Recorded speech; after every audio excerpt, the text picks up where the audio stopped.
passion, and everyone loves the American sports car, the Corvettes. I'm Ronnie Edge. Live in Jacksonville, Florida. Been here all my life. Married my childhood sweetheart, and we've always been Corvette enthusiasts. I guess the way I got involved with Corvettes is I always liked them, and when I was a senior in high school, they had only been out. I was a senior in '62, and the first Corvette came out in '53, and I'd always liked them. And so when I got out of high school, I was fortunate enough to find a used '56. My first car was a 1950 Ford Coupe that my dad had bought me. We lived at Jacksonville Beach at that time, and my dad had bought it prior to me being old enough to drive it, but I was able to drive it around Jack's Beach, limited amount. But by the time I was old enough to drive it legally, I'd already pulled the old Ford flathead engine out and put a '55 Corvette engine in it.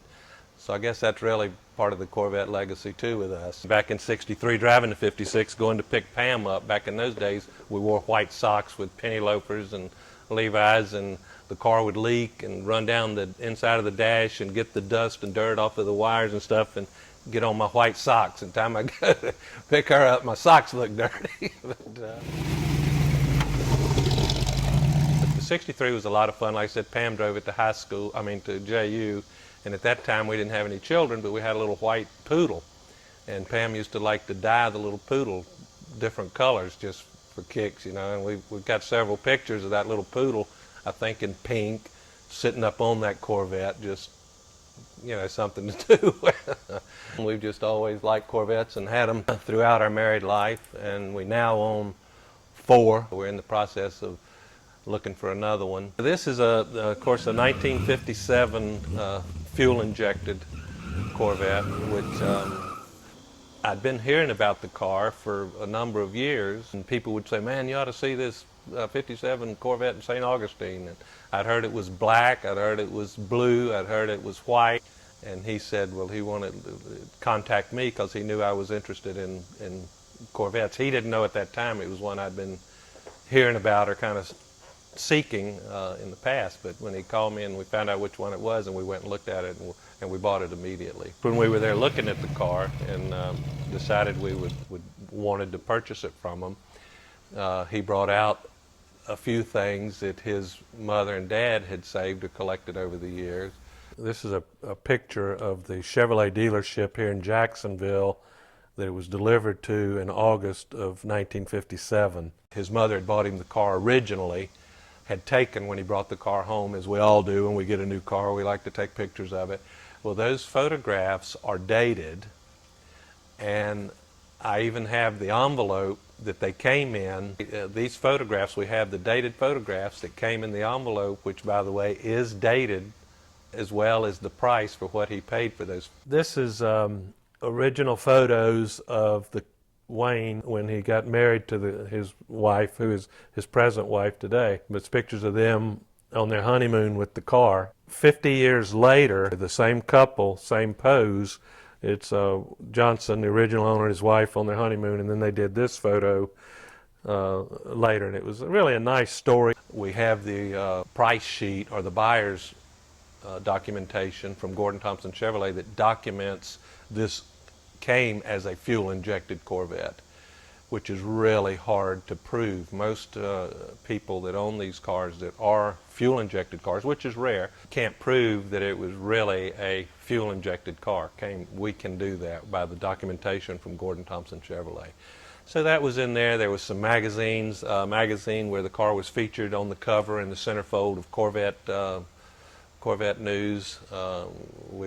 He gave us that stuff from them, and brought it home, and we've made several minor improvements and entered it in many shows. And the people we bought it from, it was a son and 2 sisters that inherited the car.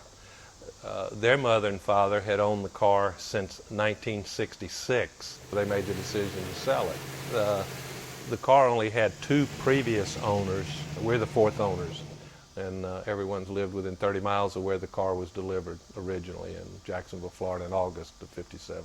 We were invited to bring this car to the Hilton Head Concours d'Elegance, which is an event that you have to be invited.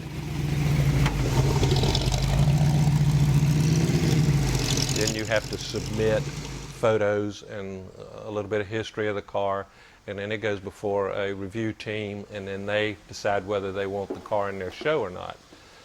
So fortunately, they decided they would like to have our car, so they invited us to bring the car up, which was a wonderful experience in Hilton Head.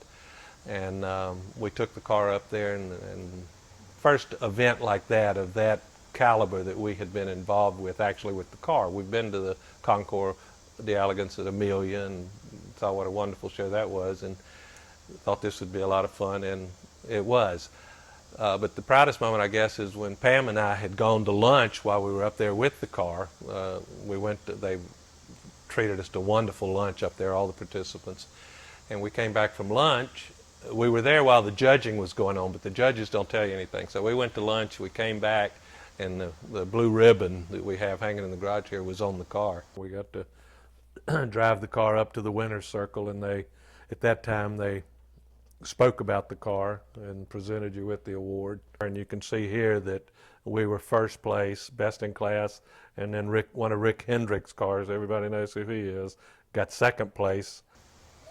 So that was pretty exciting to win a show like that, and we beat out a Rick Hendrick car, which Rick Hendrick is the race car owner and has a huge collection of Corvettes. And we beat out one of his cars. He got second place and we got first. So it was pretty big day. But if you got any kind of documentation, like where the car was delivered, even something as simple as where the car was delivered and copies of titles of the previous owners, that kind of stuff is good provenance to have with the cars. But to have what we have is almost unheard of, to have the amount of documentation we have on this car. But anywhere we go with them, they always get a lot of attention, and they're just a lot of fun to drive and own.